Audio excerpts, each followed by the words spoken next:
Hello student, welcome to class. आइए हम आज पढ़ेंगे क्या, केमिस्ट्री। केमिस्ट्री में हम आज पढ़ने वाले हैं पदार्थ के बारे में। ठीक है, सब्सटेंस। सब्सटेंस को मैटर भी बोलते हैं, मैटर। ठीक है, मैटर क्या है, पदार्थ क्या है, सब्सटेंस क्या है, पदार्थ क्या है।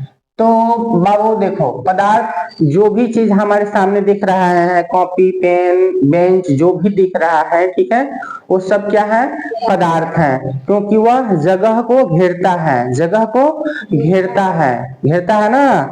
बुक रखा हुआ है जिस बेंच पे, वहां पे जगह है, जगह को घेर रहा है, घेर रहा है कि नहीं घेर रहा है, जगह को घेर रहा है, स्थान को घेर रहा है। उसमें भार भी है, भार है कि नहीं, भार है, भार है। ठीक है, आयतन भी घेरता है, जैसे जल है, जल को जिस चीज में आप डालोगे, जिस बर्तन में डालोगे, उस आकृति का रूप धारण कर लेता है। ठीक है, तो वस्तु में, पदार्थ में, पदार्थ वह वस्तु, वह चीज, ठीक है, वह चीज जो स्थान घेरे, जिसमें द्रव्यमान हो और आयतन हो। ठीक है, और जो बल का विरोध करे। ठीक है, बल का विरोध करे। देखो, बल बल हम किसी वस्तु को अगर उठाते हैं, किसी वस्तु को उठाते हैं, ठीक है, अवरोध उत्पन्न करे, अवरोध उत्पन्न करे। मान लो कि कोई बुक है, उसमें भार है, भार है, भार मतलब मास है। ठीक है, द्रव्यमान को हम बोलेंगे मास, मास मीन्स द्रव्यमान। ठीक है, द्रव्यमान, कोई वस्तु है, उसमें भार है, उसको उठाते हैं हम, तो क्या होता है, अवरोध का काम करता है कि नहीं, उठा रहे हैं हम। ठीक है, वो वस्तु उठना नहीं चाह रहा है, लेकिन हम जबरदस्ती उसे उठा रहे हैं। ठीक है, तो जिसमें भार हो, स्थान है, आयतन हो, उसको हम पदार्थ बोलेंगे। ठीक, क्या बोलेंगे, पदार्थ बोलेंगे, सब्सटेंस बोलेंगे। तो सब्सटेंस बनता कैसे है, ठीक है, इसमें कौन, इसमें कितने कण होते हैं, ठीक है, कैसे बना होता है, कोई ठोस चीज है, कोई ठोस चीज है, ठीक है, कोई ठोस वस्तु है, बहुत ही ठोस वस्तु है, तो उसके जो कण होते हैं, देखो बाबू, उसके जो कण होते हैं वो आपस में चिपके रहते हैं। मान लो कि ये कोई वस्तु है, ठीक है, लकड़ी है, लकड़ी है, ठीक है, या कोई भी चीज हो, लोहा हो, बहुत मजबूत हो रहा होता है। तो मजबूत कब होगा, जब ये दोनों कण आपस में कस के चिपके होंगे। ठीक है, खूब चिपके होंगे, कस के चिपके होंगे, तो उसको क्या, वो चीज मजबूत होगा, वो पदार्थ मजबूत होगा। तो देखो, जो ये जिस बल के कारण, जिस बल से ये कण आपस में चिपके होते हैं, ठीक है, जो जो बल इस दोनों के बीच में लगता है और कण को चिपकाए रहता है, उसको हम आकर्षण बल बोलते हैं। उसको कौन सा बल बोलते हैं, आकर्षण बल। आकर्षण मतलब आकर्षित हो रहा है, एक मोलेक्यूल, ये दो मोलेक्यूल है, इसके बीच जो बल लग रहा है, ठीक है, दो कण है जो इसके बीच बल लग रहा है, उसको हम अट्रैक्शन फोर्स बोलते हैं, आकर्षण बल बोलते हैं। ठीक है, ठोस पदार्थ जो होता है, ठोस पदार्थ, ठोस पदार्थ, ये क्या है, ठोस पदार्थ, सॉलिड चीज है। ठीक है, ठोस पदार्थ, ठोस पदार्थ छोटे छोटे कणों से मिलकर बना होता है। इसमें बहुत से छोटे छोटे छोटे छोटे कण होते हैं जो आपस में चिपके रहते हैं, और वो चिपकने से जो वस्तु होता है बहुत कठोर हो जाता है। ठीक है, और ये जो कण होते हैं, ये गतिशील तो होते ही होते हैं, लेकिन ठोस चीज में ये गति नहीं करते हैं। क्या करते हैं, कंपन करते हैं। जैसे हमने लोहा का छड़ लिया, जब लोहा के छड़, एक छोर को जब हम टन से मारेंगे, ऐसे किसी चीज से मारेंगे हम, तो जो जो इसमें कण होते हैं, ये जो कण है, यहाँ पे हमने मारा टन से, तो ये कण अपनी ऊर्जा इसको देगा, इसको देगा, इसको देगा, इसको देगा, इसको देगा, और हमको यहाँ पे सुनाई देगा कि यहाँ पे कोई हमें मारा है। ठीक है, तो ये कण गतिशील तो नहीं होते हैं, लेकिन क्या करते हैं, कंपन करते हैं, और कंपन के द्वारा अपनी ऊर्जा को दूसरे कण को देते हैं। ठीक है, ये कण है, इसको मारा हमने, तो ये अपनी ऊर्जा किसको देगा, अगले कण को देगा। ऐसे करते करते ये जो कंपन है यहाँ तक पहुंच जाता है। जैसे पटरी पे हम देखते हैं कि रेल आती है, जब रेल आती है तो हम लोग कान लगा के सुनते हैं कि रेल की पटरी पे है, तो हमको पता चल जाता है बहुत दूर अभी ट्रेन दिखाई नहीं दे रही है, लेकिन कान लगा के सुनेंगे ना तो पता चल जाएगा कि ट्रेन इस पटरी पे आ रही है। कैसे सुनाई देता है, इसी के कारण, क्योंकि ऊर्जा स्थानांतरित होता है। जो ऊर्जा होता है, ठीक है, वो क्या होता है, कंपन के दौरान स्थानांतरित होता है। अगर यहाँ से लोहा का ये छड़ है, यहाँ पे अगर हमने ऐसे मारा तो यहाँ जो ऊर्जा उत्पन्न होगा वो ऊर्जा धीरे धीरे कंपन, कण कंपन करेंगे, ठोस के जो कण होंगे वो कंपन करेंगे, कंपन के द्वारा ऊर्जा को एक यहाँ से यहाँ एक दूसरे को देते जाएंगे और यहाँ तक हमें सुनाई देगा। समझ में आया? तो कण छोटे छोटे कणों से बने होते हैं। ठोस के कण गतिशील तो नहीं होते लेकिन कंपन करते हैं, कंपन के द्वारा ऊर्जा को स्थानांतरित करते हैं। इसमें जो आकर्षण बल लगता है, इनके जो कण के बीच जो आकर्षण बल लगता है, जिस बल के द्वारा ठोस के कण आपस में चिपके होते हैं उसको हम आकर्षण बल बोलते हैं। इसी आकर्षण बल को हम बोलेंगे अंतराणु आकर्षण बल, इंटरमोलिक्यूलर फोर्स ऑफ अट्रैक्शन। क्या बोलेंगे? इंटरमोलिक्यूलर फोर्स ऑफ अट्रैक्शन, अंतराणु बल बोलते हैं। ये अंतराणु बल जो होता है, ताप को अगर हमने यहाँ पे बढ़ा दिया, यहाँ पे किसी ठोस वस्तु को गर्म कर रहे हैं, अगर यहाँ पे हम किसी वस्तु को गर्म कर रहे हैं तो इसके जो मॉलिक्यूल होते हैं, इसके मॉलिक्यूल जो होते हैं, ठीक है, इनके भी जो आकर्षण बल है, आकर्षण बल जिस बल से चिपके होते हैं, जब इसको हम गर्म करेंगे तो ये आकर्षण बल क्या हो जाएगा, कमजोर हो जाएगा। क्या होगा? कमजोर हो जाएगा, मतलब कम लगेगा। अभी गर्म नहीं किए हैं तो बल अधिक लग रहा है, तो अधिक शक्तिशाली से चिपके हैं, लेकिन जब हम ठोस को गर्म करेंगे तो इसके बीच जो आकर्षण बल होता है वो क्या होगा, कम हो जाएगा। कम हो जाएगा तो वस्तु कमजोर होगा कि नहीं होगा?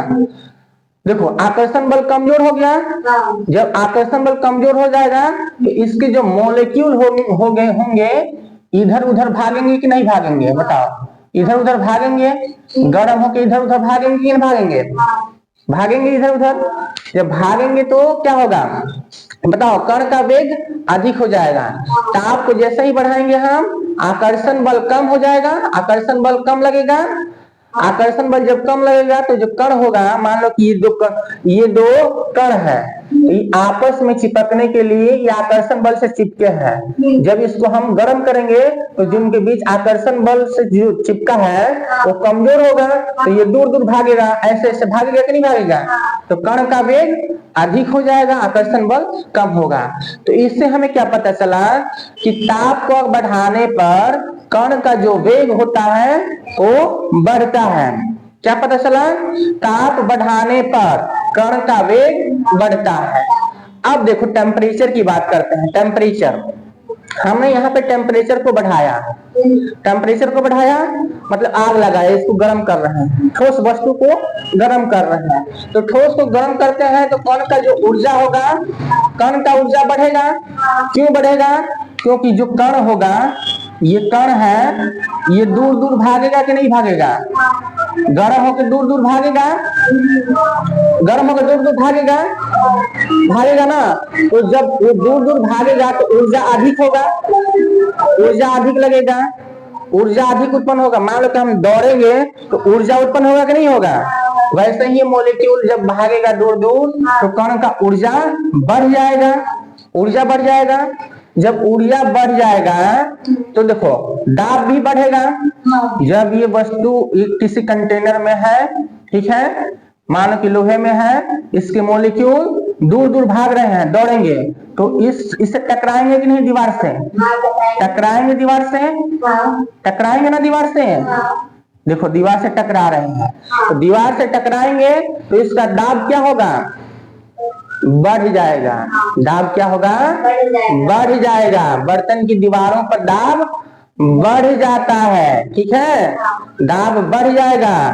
ठीक है। और कण दूर दूर होंगे, कण जो होंगे वो दूर दूर भागेंगे, बहुत दूर दूर दूर दूर दूर दूर जल्दी जल्दी भागने लगेंगे दौड़ दौड़ के, ठीक है।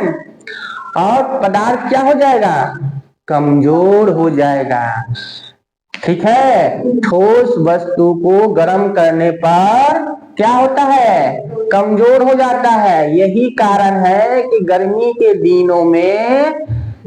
दिनों में जो रेल की पटरी होती है, लाइन बिछी होती है, उनके बीच जगह छोड़ा जाता है, थोड़ा हल्का सा जगह छोड़ा जाता है। क्यों, क्योंकि जो लोहे के कण है वो गर्म होके उनके जो मॉलिक्यूल होंगे, कण होंगे, दूर दूर भागेंगे, लोहा कमजोर हो जाएगा और वो फैलेगा, ठीक है, फैलेगा और टेढ़ा मेढ़ा नहीं होगा, इसीलिए जगह छोड़ा जाता है। देखो दाब बढ़ जाएगा बर्तन की दीवारों पर, वो क्या करेंगे, लोहे पर दबाव डालेंगे कि आगे बढ़ो आगे बढ़ो आगे बढ़ो, ठीक है। अब वही पटरी की जगह पे अगर लाइन बीच में जगह नहीं छोड़ा जाता तो रेल की पटरी क्या हो जाती, टेढ़ी हो जाती। समझ में आया, इतना समझ में आया। तो टेम्परेचर का क्या प्रभाव है, टेम्परेचर अधिक तो दाब भी अधिक, टेम्परेचर अधिक तो कण की ऊर्जा भी बढ़ जाएगी, कण की ऊर्जा भी अधिक हो जाएगी। टेम्परेचर अधिक तो कण दूर दूर भागेंगे, दूर दूर होंगे, जो ठोस के कण होंगे कैसे होंगे, दूर दूर होंगे। टेम्परेचर अधिक तो पदार्थ कमजोर, ठीक है, पदार्थ क्या हो जाएगा, कमजोर हो जाएगा, वीक हो जाएगा। समझ में आया। अब हम समझते हैं कि सॉल्यूशन क्या होता है, ठीक है। हम इसे चीनी पानी का सॉल्यूशन देखते हैं, इससे से रिलेटेड क्वेश्चंस हैं। देखो यहाँ पे ये गोल गोल गोल गोल कण बना हुआ है, तो इनके बीच देखो रिक्त स्थान है कि नहीं, खाली स्थान है। देखो यहाँ पे जब बनाओगे एक पे एक रखोगे गेंद को तो बीच बीच में खाली स्थान छूटेगा, खाली स्थान छूट रहा है ना। वैसे ही पानी जो होता है, पानी में जब हम चीनी को डालते हैं, पानी यहाँ तक है, वाटर यहाँ तक है, ये कंटेनर है बाबू, ठीक है, कंटेनर है, कंटेनर में हमने पानी डाल दिया तो पानी को क्या बोलेंगे, विलायक बोलेंगे। क्या बोलेंगे, विलायक, सॉल्वेंट। क्या बोलेंगे, विलायक। जल को विलायक बोलेंगे। कुछ भी डालो, जल डालो, तेल डालो, कुछ भी डालो, अगर वो चीज किसी चीज में डाला गया है तो क्या है, विलायक है। अब ऊपर से हम जिस चीज को इसमें घुलाने के लिए डालते हैं, जैसे चीनी डालते हैं, ठीक है, चाय पत्ती डालते हैं, ठीक है, इस विलायक में, इस पानी में या इस कंटेनर में जिस चीज को घुलाने के लिए डालते हैं, ठीक है, उसको क्या बोलते हैं, विलेय, सॉल्यूट बोलते हैं, सॉल्यूट। पानी में पानी है, उसमें तुमने चीनी डाला तो चीनी क्या हुआ, विलेय हुआ, सॉल्यूट हुआ। क्या हुआ, सॉल्यूट हुआ, विलेय हुआ, ठीक है। तो विलेय क्या हुआ, चीनी जो है वो विलेय है, सॉल्यूट है, और पानी क्या हुआ, विलायक, सॉल्वेंट है, विलायक है। हाँ, इन दोनों के मेल से, चीनी और पानी के मेल से जो चीज बनता है उसे हम विलयन बोलते हैं। तो देखो जब पानी में तुम चीनी, गिलास में पानी भरा, चीनी डाला, चीनी जब घुल जाएगी तो पानी का जो स्तर होगा वो इतना ही रहेगा, ये ऊपर नहीं बढ़ेगा, ये ऊपर नहीं बढ़ेगा। अरे गिलास में जब पानी हम लेते हैं, हम लोग उसमें चीनी डालते हैं तो चीनी घुल जाता है, तो घुलने के बाद क्या पानी गिरने लगता है गिलास से बाहर, नहीं गिरता। क्यों नहीं गिरता, क्योंकि ये जो चीनी है, यही जो अंतराणु को बल, ये जो खाली स्थान आप तुम देख रही हो, ये खाली स्थान जो हम लोग देख रहे हैं, इसी खाली स्थान में ये चीनी का रस जो है वो घुल के एडजस्ट हो जाता है, मिक्स हो जाता है, ठीक है। पानी के जो कण होते हैं उनमें जो रिक्त स्थान होता है उसी में घुल के या क्या होते हैं, मिक्स हो जाते हैं, और पानी का स्तर नहीं बढ़ता, पानी का स्तर नहीं बढ़ता। तो देखो विलायक और विलेय मिलकर क्या बनता है, विलयन बनता है, सॉल्यूशन बनता है। विलायक क्या, जो अपने अंदर किसी चीज को घोल ले। पानी अपने अंदर किसको घोल रहा है, चीनी को, तो पानी क्या हुआ, जल क्या हुआ, विलायक हुआ, और जो घुल रहा है उसमें विलेय, क्या हुआ, विलेय हुआ। तो अब यही समझने वाली बात है कि जब हमने इसमें पानी डाला और इसमें चीनी नहीं डाला था, तो इसको हम बोलते हैं तनु विलयन। क्या बोलेंगे? तनु विलयन। तनु विलयन मतलब उसमें विलय की मात्रा बहुत कम घुला है, घुला ही नहीं है, बहुत कम घुला है। तनु विलयन बिल्कुल शुद्ध पानी है, तनु विलयन बिल्कुल शुद्ध पानी है। इसमें अगर हम चीनी को नहीं घोलते हैं, केवल पानी रहता है, तो इसको बोलेंगे हम तनु विलयन। क्या बोलेंगे? तनु विलयन। तनु विलयन मतलब इस विलयन में कुछ भी नहीं घुला है, ठीक है। लेकिन अगर हम उसमें चीनी को घोल देते हैं, चीनी को घोल देते हैं, तो ये पानी गाढ़ा हो जाएगा, चाशनी बन जाएगी ना, गाढ़ा हो जाएगा। तो गाढ़ा होगा कि नहीं होगा बताओ? चीनी को जब इसमें घोलोगे बताओ बाबू, तो गाढ़ा होगा? गाढ़ा होगा, बोलो। गाढ़ा हो जाएगा ना, तो गाढ़ा हो जाएगा, तो इसी को बोलेंगे सांद्र विलयन। क्या बोलेंगे? कौन सा विलयन? सांद्र विलयन बोलेंगे। विलय अधिक मतलब चीनी को जितना अधिक घोलते जाओगे विलयन उतना ही क्या सांद्र होता जाएगा। समझ में आया? इतना समझ में आया? तो इसका स्क्रीनशॉट लो और कॉपी में लिखो जल्दी से।